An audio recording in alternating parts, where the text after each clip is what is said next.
from Aunt M's Quilts, and today I'm going to share with you how to make this cute star from charm squares, just like this one. I'll put a link to patterns that use this star in the description below. Thanks for watching my video. Remember to like and subscribe. All right, let's get started.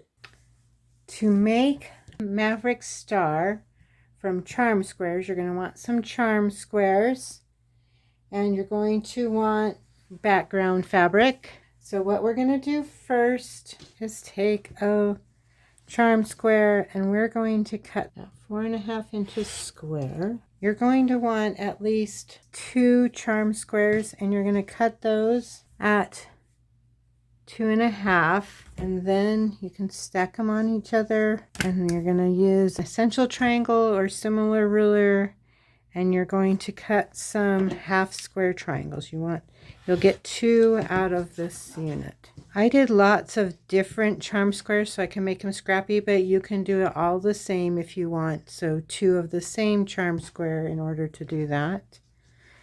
And you'll get 4 of these from a charm square. Then from your background and essential triangle or similar ruler, you're going to cut some quarter squares, and you're going to need 4 per block. And then you'll also want to cut 4 2.5 inch squares. We're going to take and make flying geese from our quarter and half square triangles. Sew that on, flip it back, and sew it on the other side. And you'll end up with pieces that look like this, but I did mine scrappy rather than just one fabric because I love scrappy. Next, we're just going to arrange our star. So we're going to put our center.